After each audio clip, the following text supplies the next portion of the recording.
Selamat pagi, saya Dr. Delima Istia Prawira Dani Putri akan membawakan A Brief of Epidemiology. Jadi, kali ini saya akan membawakan ringkasan-ringkasan mengenai epidemiologi. Seperti tampak pada gambar judul, ini tentang manusia. Oke. Hari ini kita akan ada course topic dan learning objective. Yang pertama, kita akan belajar what is epidemiology, key concepts and terms, approach purpose in public health, dan learning objective-nya adalah after this course, you will be able to define epidemiology, describe basic terminology, identify case, search, risk factor, dan collecting data. Jadi, hari ini kita akan membahas tentang apa itu definisi epidemiologi, basic terminologi atau terminologi dasar, dan mengidentifikasi kasus. Nah, seperti pada gambar ini sudah terlihat ada tiga, tiga gambar. Yang pertama adalah kotak, manusia, dan otak. Apakah itu? Ini adalah epi, demos, dan logos. Ini adalah triad dari epidemiologi yang berarti epi itu hippon atau among, dan demos ini adalah people, dan yang terakhir adalah logos. Logos itu adalah study, di mana logos ini bisa kita sebut dengan ilmu. Nah, ini adalah dari epidemiologi, berasal dari kata Latin adalah epidemos logos, yaitu ilmu yang mempelajari tentang sekumpulan manusia. Oke. Jadi tentang masyarakat populasi atau ilmu. Jadi ilmu yang mempelajari tentang manusia.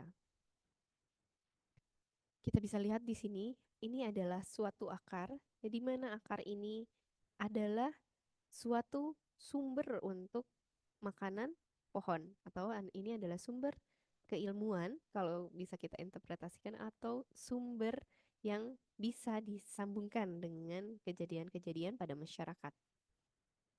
Jadi sebagai epidemiologis ini kita akan menjadi detektif, dari mana, kemana, bagaimana, dan banyak hal lainnya. Seperti ada asumsi dasar, yaitu penyakit pada populasi manusia tidak terjadi dan tersebar begitu saja secara acak. Jadi memang ada reason kenapa ini terjadi, bagaimana ini terjadi, dan bagaimana bisa tersebar. Hal ini tentunya tidak begitu saja, karena penyakit pada manusia sesungguhnya mempunyai faktor penyebab dan faktor preventif. Nah, seperti yang dikatakan di buku Designing Clinical Research edisi keempat, Halley dan kami, The Science of Determining the Frequency and Determinants of Disease or Other Health Outcomes in Population. Jadi, epidemiologi ini adalah sebuah sains untuk menentukan frekuensi dan determinan dari suatu penyakit atau dari sebuah luaran dari kesehatan pada masyarakat. Dan untuk berdasarkan epidemiologi ke-6 dari Leon Gordis, buku epidemiologi edisi ke-6, epidemiologi ini adalah sebuah studi itu ilmu yang menggambarkan bagaimana penyakit terdistribusi di dalam satu populasi dan faktor-faktor yang menginfluence atau uh, menjadi sebuah dorongan, ya, faktor-faktor dorongan atau faktor-faktor resiko yang mendeterminasi distribusi dari penyakit tadi atau luaran dari kesehatan. Nah, epidemiology purposes in public health practice. Jadi, tujuan-tujuan epidemiologi dalam public health practice atau dalam praktek dunia public health atau kesehatan masyarakat. Yang pertama ada discover the agent, host, environmental factors that affect health. Jadi, kita akan mencari agen host dan environmental yang akan mempengaruhi dari kesehatan. Contohnya ini adalah epidemiological triad, di mana ada environment, yaitu adalah ada lingkungan sebagai tempat tinggal dan tempat berkembang.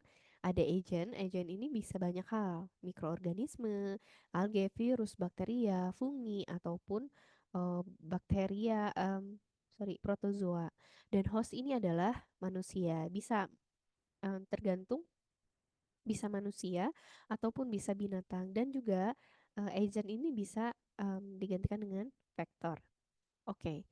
Nah, jadi yang pertama, begitu ada suatu penyakit, kita bisa lihat dulu dari mana nih asalnya, bagaimana lingkungannya, dan bagaimana orang-orang yang tertular atau mengidap penyakit tersebut gitu.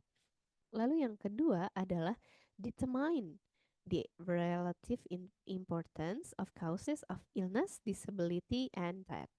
Jadi kita akan menentukan bagaimana kerelatifan atau kepentingan dari suatu penyebab penyakit, disabilitas, dan kematian.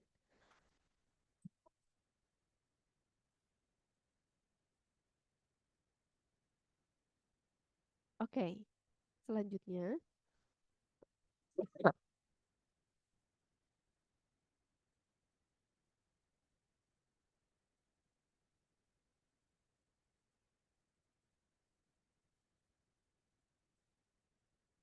kita dapat mengidentifikasi beberapa segmen dari populasi yang dapat memunculkan atau resikonya besar pada em, spesifik atau yang mendetail dari hal yang menyebabkan sakit. Jadi misalnya kalau yang sudah terdeteksi seperti sekarang adalah malaria misalnya. Ternyata di daerah Indonesia Timur atau misalnya seperti Papua atau bagian daerah lainnya itu malaria lebih banyak. Kenapa? Karena banyak nyamuknya di daerah sana. Jadi dalam epidemiologi kita bisa menentukan populasi-populasi mana yang dapat em, dapat timbul resiko yang tinggi. Setelah itu, kita dapat mengevaluasi jadi efektivitas dari program kesehatan dan layanan kesehatan dalam dalam inovasi atau dalam lebih untuk populasi yang lebih baik atau yang lebih sehat. Jadi di dalam epidemiologi itu banyak, yang pertama kita dapat mengetahui dulu apa yang menjadi sebab dari apa kesakitan tersebut, lalu kita bisa menghitung apa nih faktor-faktor yang menyebabkan kematian, disabilitas, dan kesakitan. Dan kita bisa juga mengidentifikasi segmen-segmen dalam populasi. Tuh, dan yang terakhir kita dapat melihat efektivitas dari program. Jadi untuk ilmu epidemiologi sendiri ini akan sangat luas. Nah, untuk terminologinya, yang pertama adalah endemic. Bisa kita lihat ya, endemic, epidemic, dan pandemic. Untuk endemik ini sendiri adalah suatu penyakit atau kondisi yang terlihat di dalam populasi tapi pada geografik area tertentu hanya mencapai baseline. Jadi seperti peta yang ini, jadi dia hanya titik-titik saja, tidak terlalu luas, yang nantinya ini biasanya terjadi di awal waktu. Nah, setelah terjadi di awal waktu, ini bisa jadi dia berkembang atau dia bisa jadi em, ke meluas menjadi tempat yang lebih luas, yaitu adalah epidemic. Greek words-nya itu adalah epi, upon, dan people. Jadi pada waktu tertentu dan dia akan meningkatkan sebuah penyakit di atas normal. Jadi memang ini seperti KLB seperti itu, tapi pada tempat yang lebih banyak eh, atau pada tempat yang lebih luas seperti ini. Dan lama-kelamaan jika epidemik ini tidak dapat diatasi akan menjadi pandemik, suatu penyakit atau kondisi yang melebar, menyebar, dan melewati sebuah negara atau suatu wilayah bagian. Dan ini pandemik ini adalah cakupannya worldwide epidemic. Jadi epidemic ini adalah satu blok besar, tapi ini sudah worldwide. Jadi em, di benua Asia ada, di benua Eropa ada, seperti itu. Jadi lebih luas cakupannya. Ini seperti COVID-19 yang di tahun 2019 ditemukan. Oke. Nah, untuk endemik menjadi epidemik ini membutuhkan waktu dan number of cases bisa dilihat yang ke atas ini, dia akan Kalau endemik dia naik turun sesuai waktu. Tapi kalau endemik ini tidak dapat teratasi dan dia akan melebar em, atau menyebar gitu ke daerah yang lain, dia akan menjadi epidemik dan epidemik akan menjadi pandemik. Jadi ini sesuai urutan dan membutuhkan waktu juga. Oke, teman-teman, boleh ikutan post test di sini, joinmyquiz.com, kodenya adalah ini. Nanti teman-teman akan ada, ini bocoran soalnya. Jadi ada beberapa hal yang ditanyakan. Oke, yuk sebelumnya, ayo kita diskusi terlebih dahulu. Jadi, posisikan diri kalian adalah epidemiologist dan kalian mendapatkan laporan ada kasus yang tidak biasa dari influenza, seperti influenza di students atau di pelajar yang tinggal di dormitory atau tinggal di em, apa ya bahasanya? Tinggal di kos-kosan gitu, kos-kosan yang college yang dari universitasnya. Nah, habis itu mereka yang ini petugas kesehatan melihat adanya kenaikan yang drastis dari mm, jumlah jumlah mahasiswa yang terkena simptom flu-like illness itu, batuk, demam, susah nafas dalam beberapa minggu. Diskusikan apa saja pertanyaan-pertanyaan yang dibutuhkan dan diperlukan. Jadi bukan hanya dibutuhkan tapi diperlukan yang memang ada meaningnya untuk di apa namanya menganamnesis atau mewawancara mahasiswa-mahasiswa ini. Dan pikirkan potensial sumber dari infeksi atau faktor-faktor yang mungkin berkontribusi dan preventive measures. Jadi apa pencegahan-pencegahan apa yang terukur nih yang dapat diimplementasikan dan coba hubungkan pada host environment factor agent skema.